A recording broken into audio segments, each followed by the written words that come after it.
Hello, আমরা first workshop শুরু করতে চলেছি, যেখানে আমি আপনাদের দেখাবো যে রেগুলার পিকচার থেকে কী করে পাসপোর্ট সাইজ ছবি এক্সট্র্যাক্ট করে সেটাকে প্রিন্ট করতে হয়। স্টার্ট করছি। ওকে, প্রথমে ফাইল ওপেন, কোনো একটা পিকচার নিয়ে আসবো ফটোশপে, যেটা এডিট করব। ফাইল ওপেন, একটা পিকচার আমার অলরেডি সিলেক্ট করা ওয়ার্কশপটা করবার জন্য। ওপেন করে পিকচারটা। ওকে, যার পিকচার তার ব্যাপারে একটু বলে দিই। এ হলো প্লাবন চক্রবর্তী।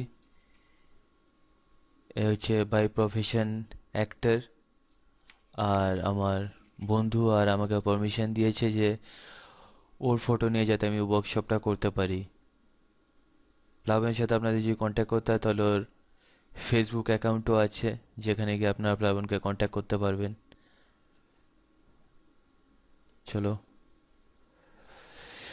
ওকে, এবার দেখাই যে কি করে এই পিকচারটা থেকে আমরা একটা পাসপোর্ট সাইজ ছবি যেরকম হয় বিট ফর্মাল, সেটা কি করে করব। প্রথমে বলি কি, ছবিটার এতটা পোর্শন তো আমাদের লাগবে না। পাসপোর্ট সাইজ ছবির জন্য যতটুকু লাগে কি, মাথা থেকে বুক বা কাঁধের কিছুটা অবধি, এরকম পোর্শন অবধি। আর কম্পালসারি নিয়ম কি হয় কি, মুখ স্ট্রেট থাকতে হয় আর গলা স্ট্রেট থাকতে হয়, কিন্তু এখানে তো গলাও একটু বেঁকা আছে, যদিও এটা ওর পোর্টফোলিওর ফটো সেশনের একটা পিকচার, তাই জন্য এরকম স্টাইলে তোলা। ওকে, এবার আমরা সেটাই দেখাবো কি এই ছবিটা থেকে আমরা কি করে পাসপোর্ট সাইজ ছবি তৈরি করব। হুম, প্রথমে আমরা নেব হচ্ছে রেক্ট্যাঙ্গুলার মার্কিউ টুল, যেটা দিয়ে আমরা মোটামুটি এই রিমেনিং এতটা পিকচার, এতটা স্পেস তো আমাদের দরকার লাগবে না, কারণ ছবিটা আমাদের যেটা যতটা নিয়ে কাজ করবো সেটা হচ্ছে এইটুকু পোর্শন, এতটা। মোর ওভার এটার ইমেজ সাইজ হচ্ছে অ্যারাউন্ড 56 বাই 42 ইঞ্চেস। তো এত বড় ছবিও লাগবে না, পাসপোর্ট সাইজ জেনারেলি হয় হচ্ছে 1.5/2, এরকম সাইজের, ইঞ্চেসের। ওকে, তো আমরা প্রথমে যতটা পোর্শন নিয়ে কাজ করব অতটা বেছে নিই, যাতে আমাদের কাজ করতে ইজি হয় আর এতটা জুম ইন জুম আউট না করতে হয়। আর যত হেভি, যত লার্জ, বড় ডকুমেন্টে কাজ করবেন তত ফটোশপের পারফরমেন্সও স্লো হতে থাকবে, অত পোর্শন রেন্ডার করতে হয় বলে।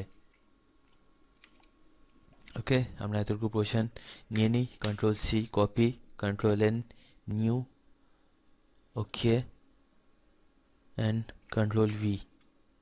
সবকটা শর্টকাট এখান থেকে পেয়ে যাবেন। Control N, control C, control V। চলো, আমাদের অরিজিনাল ডকুমেন্টটা লাগবে না, তাই ক্লোজ করে দিলাম। এবার এই ডকুমেন্টটা নিয়ে কাজ করি। ফার্স্টে আমরা চাইবো হচ্ছে যে ঘাটটা যাতে একটু সোজা হয় পিকচারটার, যাতে একটু ফর্মাল দেখতে লাগে। তার জন্য কি করব, রোটেট। রোটেট করবার জন্য আগের লেসনেই বলেছিলাম ট্রান্সফর্ম করতে হবে পিকচারটা। আর ট্রান্সফরমেশন আমরা পাবো হচ্ছে এডিটে গিয়ে ট্রান্সফর্ম, ট্রান্সফর্মে গিয়ে রোটেট, কারণ এটাকে ছোট বড় এখন ইমিডিয়েট করছি না, আমরা করবো হচ্ছে রোটেট, তো তাই রোটেট। ওকে, সিমিলার ইন্টারফেস, এখানটাতে বাউন্ডিং বক্স চলে এলো, আর সবকটা ট্রান্সফরমেশন অপশানে গিয়ে দেখবেন এখানটাতে একটা এই সেন্টার পয়েন্ট থাকবে। এই সেন্টার পয়েন্টটা হচ্ছে অ্যাজ ইউজুয়াল সেন্টার পয়েন্ট, কারণ যদি রোটেট করতে চাই তাহলে এই পয়েন্টটা বেস করে রোটেট হবে। দেখাই, কার্সারটাকে যখন আমরা নিয়ে আসবো ডকুমেন্টের বাইরে বা কোনো ড্র্যাগিং হ্যান্ডেলসের কাছে, তো আমরা দেখতে পাবো যে ওরা বেন্ডিং অ্যারোসের মতো হয়ে যাচ্ছে। এটা আমাদের সিগনিফাই করছে যে আমরা এটাকে রোটেট করতে পারবো। যদি আমরা স্কেল অপশন চুজ করতাম তাহলে এরকম দেখাতো। ইদার বাড়াতে ইদার লেফট সাইডে বাড়াতে পারবো না তো রাইট সাইডে বাড়াতে পারবো ড্র্যাগ করে। কিন্তু আমরা যখন রোটেট অপশনটা নেব তো তখন আমাদের দেখাবে হচ্ছে বেন্ডিং। এটা তার মানে আমরা রোটেট করতে পারবো। করেই দেখাচ্ছি তো। একটা ডকুমেন্টে বাইরে গেলাম, বাইরে গিয়ে ক্লিক করলাম, লেফট ক্লিক, আর রোটেট করলাম পিকচারটা। সেরকম কোনো পারফেক্ট গ্রিড লাইন নেই, নিজের আইসাইটে ঠিক রাখতে হবে যাতে সোজা লাগছে তাহলেই সোজা। ওকে, সোজা হয়ে গেছে। তো আমরা কি করব? কনফার্ম। এবার জেনারেলি আমরা এই ছবিটাকে তো পাসপোর্টের জন্য পাঠিয়ে দিতে পারি না, প্লাস এই ছবিটার সাইজও এখন আছে হচ্ছে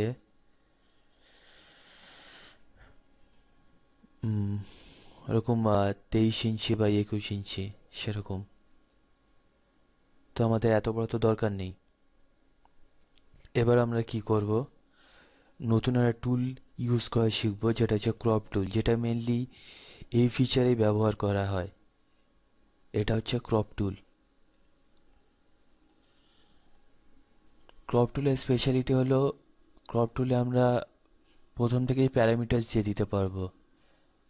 তো আমি এখানে ওয়ার্কশপটা নিচে যখন প্র্যাকটিস করছিলাম সে সময় নিজেই সেট করে রেখেছি। এখানে 1.5 ইঞ্চ বাই 2 ইঞ্চ, রেজলিউশন 300। আর এটা মাথায় রাখবেন যে এটা বাই ইঞ্চেসে আছে, বাই সেন্টিমিটারে যদি দিই তো সেভাবে অ্যাক্ট করবে না, মানে ইমেজ সাইজটা সেভাবে ফাংশন করবে। দেখছেন রেজলিউশনটা কমে গেছে, তো আমরা ইঞ্চেসে মেজার করেছি, তো ইঞ্চেস।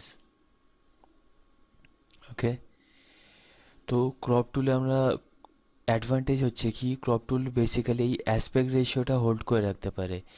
আমরা যখন সিলেকশন টানবো তো মার্কিউ টুলের মতোই পড়বে, কিন্তু এই অ্যাসপেক্ট রেশিওটা 1.5/2 এই রেশিওটাও মেনটেন করবে। দেখাচ্ছি কিভাবে।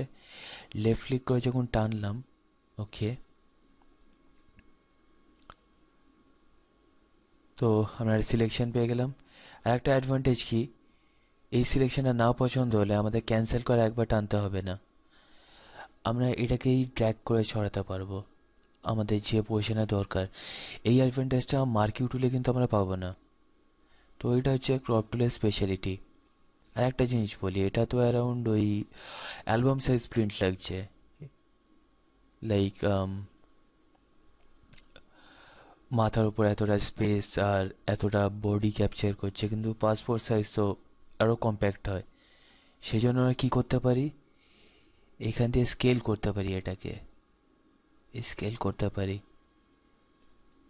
স্কেল যে করলাম, অ্যাসপেক্ট রেশিওটা 1.5/2, ওটা ক্রপ টুলের ক্ষেত্রে সেমই থাকছে, সেটা পাল্টাচ্ছে না। আমরা যেদিকেই স্কেল করি, যদিও আমাদের এখানটাতে ড্র্যাগিং হ্যান্ডেল এই চারখানায় দিচ্ছে, সাইডেরগুলো দিচ্ছে না। ওকে, তো একটা পোর্শনে আসি যতটা সুটেবল পাসপোর্ট সাইজের জন্য। তো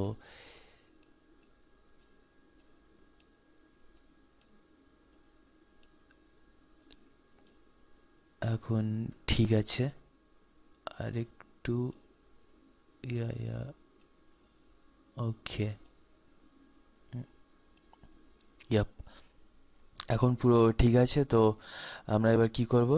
কনফার্ম।